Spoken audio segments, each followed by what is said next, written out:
Welcome back, Lighthouse Explorers. Today we're talking to Geoff, who is also a lighthouse enthusiast. My name's Geoff Saunders, and I know Annie through Putney Theatre Club Company. We both worked on a production of Apologia together, and I don't know how it came up, but I did happen to mention that when I left college back in 1984, I did actually apply to be a lighthouse keeper. And Annie then thought, well, why not have a chat for this podcast, this world of lighthouse fans. Yeah, I think it came up in the pub actually when somebody was asking me why I've got a lighthouse badge and was talking about lighthouses so much. And also you managed to get a lighthouse onto the set. So what originally drew you to the profession of lighthouse keeping? That's interesting. So it's 1984. I left college. And it wasn't so much. I mean, I like lighthouses anyway. But if I saw one, I'd go and explore it, and I like pictures of them. And of course, there was the horror of Fang Rock, the Doctor Who story set on a lighthouse, which kind of was perfection, really. And there was. I just wanted what I wanted. It wasn't particularly about being on a lighthouse. It was about being away from other people and writing a best-selling novel. So I thought I wasn't really into the knitwear. I'm not a big sea person, particularly. I don't know quite what I thought I'd be doing, swinging a lantern and eating fish, I suppose. But I just had this kind of, I suppose it was a kind of romantic notion of living on a lighthouse with about two other people and writing my best-selling novel. So that was the driver behind it. And I think the knitwear and the water splashing and the possibility of a bit of drama and adventure was more in the background. It was more the quiet life away from the world. That was my thing, really. The idea that anyone else, if there's a storm, runs away from it, whereas lighthouse keepers have to run towards it and rescue people and keep the light going and all that. And I'd have been hopeless at all that, but I still wrote to Trinity House. I wrote them a letter and said, I'd like to be a lighthouse keeper. And do you want the tragic conclusion to this story at this point? Yeah, if you're feeling brave enough to share. Well, then I got the letter back on Trinity House paper, it was all very nice, saying that they were terribly sorry, but they were just about to automate all the lighthouses, so they wouldn't need lighthouse keepers, which is probably quite a nice way of saying, even if we wanted them, we wouldn't want you. But they didn't have to say that because they were automating it. So that's what happens. There are now not lighthouse keepers because they've automated all of them just at the moment when I wanted to be one. Do you think they automated the lighthouses because you wanted to be a lighthouse keeper? Well, I'd like to think that I have that kind of effect on humanity. Funny, but there's a modern parallel, really, because there's a big move at the moment today against those automatic tills in supermarkets because they do people out of a job. So we've got lots of lovely automated lighthouses, but there's all those guys in knitwear with big beards who had to go and find something else to do, which is very sad. Have you been to Dungeness? No. Okay. Well, at Dungeness you have a lighthouse, two lighthouses, in fact, within walking distance of each other. I don't know if you can go up both of them, but one of them you can go up, and it's kind of hollow inside. So as you're going up the stairs, you can see the whole thing. But there's also a lot of houses that are actually railway carriages. Oh, cool. So they're ex-railway carriages just sort of dumped on its shingle. And people live in them. People have made them into houses. So it's the cutest area. And do you know the name Derek Jarman? No. Okay. Well, generation will think. Back in the 80s and 90s, there was a filmmaker called Derek Jarman who made very small scale, sort of arty gay films. And he had HIV and was dying of it. So he went to live in Dungeness, and it's pebbles, huge pebbles. There's no sort of grass or anything. And he made a pebble garden. So I don't think his house isn't a railway carriage, but he's got a little hut. And he made this pebbly garden with sort of cactuses and things. So you look like you're in Spain. And Dungeness just looks out over the sea, and the wind just comes straight across. There's no trees or anything. It's like this weird empty landscape with these weird houses and a nuclear power station and two lighthouses. Wow. So I would recommend it as the weirdest place in Britain, but 2 lighthouses. What unique challenges and rewards did you see coming out of your time as a lighthouse keeper? Well, there was the best-selling novel. Also, I think it was kind of getting a bit personal about this. It was the beginning of the recognition that I'm actually an introvert. Because I'm a teacher, I've been an actor, I've done all sorts of public things, but there's always been a bit of me that's like, oh, actually, I'd quite like to spend some time away from the rest of the world.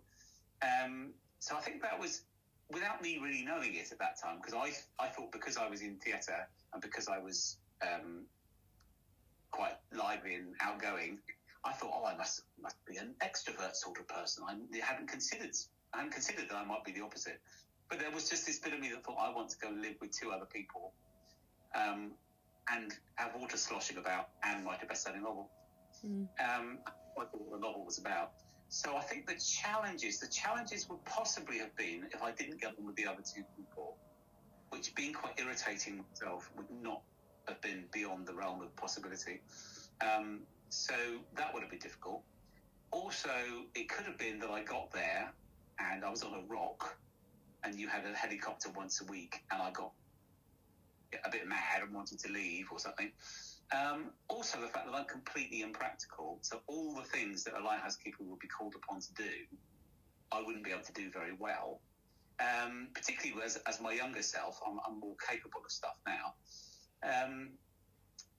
So yeah, I think basically not being very good at anything and maybe going a bit mad. Those would have been the major challenges for me.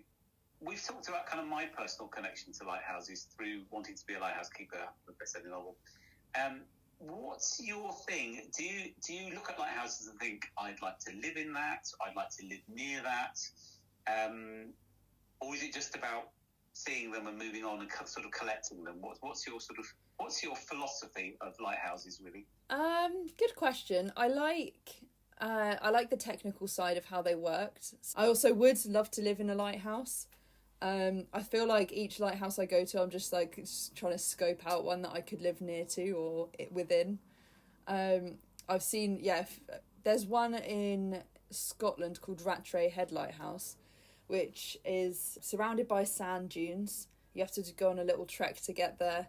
And it's got a beautiful wild camping spot next to it, and it's so desolate. And I feel like, for me, when I was there, I was like, oh, I'd forgotten, but it was one of the reasons I really like lighthouses. They just have this magical quality about them. I'm definitely not the first person to feel that way, but when you're looking at them and when you're in their presence, I feel like there's just something about it where I don't get that with many historical buildings, but for lighthouses I feel a really deep connection with them, and they really they calm me, and I feel like there's something ethereal about their location, and I guess them being so remote and then just being made basically to protect mariners at sea. There's just something so beautiful and romantic about them. Actually, that was, as you were talking, that was occurring to me, that a factory is made, built to make things, and abattoirs built to kill animals. Obviously, hospitals are built to save people's lives, but lighthouses are as well. So that the actual existence of a lighthouse is to save human life. And if we didn't need to do that, then they wouldn't exist, because they don't have any other function, any sort of creative function in terms of making money for somebody. Actually, in a way, that's quite nice too, that you don't make money out of a lighthouse. And maybe that sort of benign humanity of the lighthouse is what makes the atmosphere around them. Also, I think the fact that they're always by water, which is always very calm, and they tend to be in places where there's a lot of wind blowing, so they're very kind of connected to nature and water. Maybe that's the thing. So I think this is my final question, because actually you've touched on a lot of the questions that I was going to ask you anyway. You just a natural. But I think my last one was if you had any speculations about the future of lighthouses, or have you thought about what could be in their future in an increasingly automated world? Well, that's interesting because it could be that we don't need them anymore because you can use GPS and what's the sonar? I mean, you kind of perhaps there could be a sonar hub on the shore instead of a light, and you just ping a signal at it, and it triangulates for you and keeps you safe.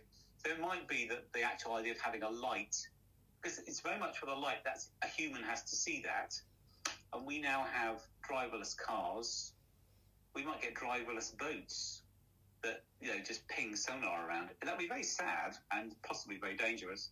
But I could see if there was to be another move on lighthouses, they could not just be automated to be light, but they could be automated to be light-let.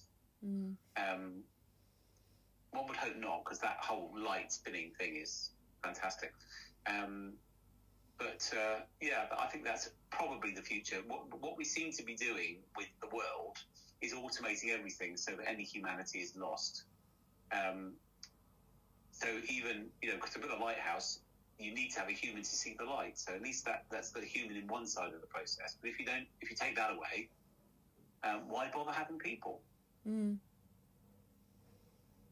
that was philosophical. Yeah, and hopefully lighthouses remain for a good few more years. I would like them to de-automate them. Yeah. And have people working on them again. People, that kind of knitwear is very 2023.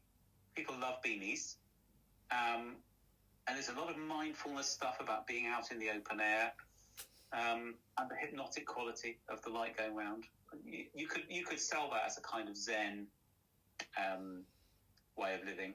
Although I would have to eat pasties, so I couldn't kind of be a vegan lighthouse keeper.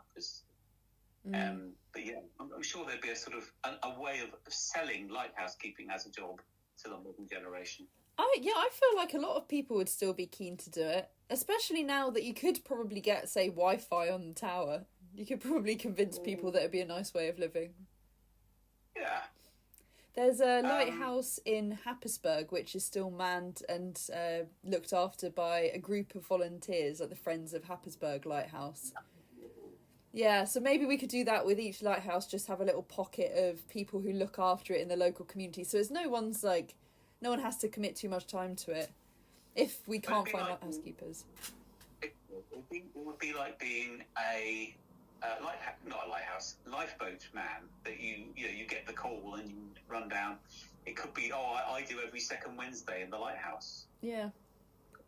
Nice. Yeah, it would be. I'd love to be a lighthouse custodian. Be great. Yeah, let's buy a lighthouse and get it back to working with people. Yeah, I think that's the general conclusion, that we just need to buy a lighthouse. Yeah. Okay, well, thank you for your time, Geoff. Great. Thank you for joining me today, Lighthouse Explorer, and I'll see you soon for the next episode.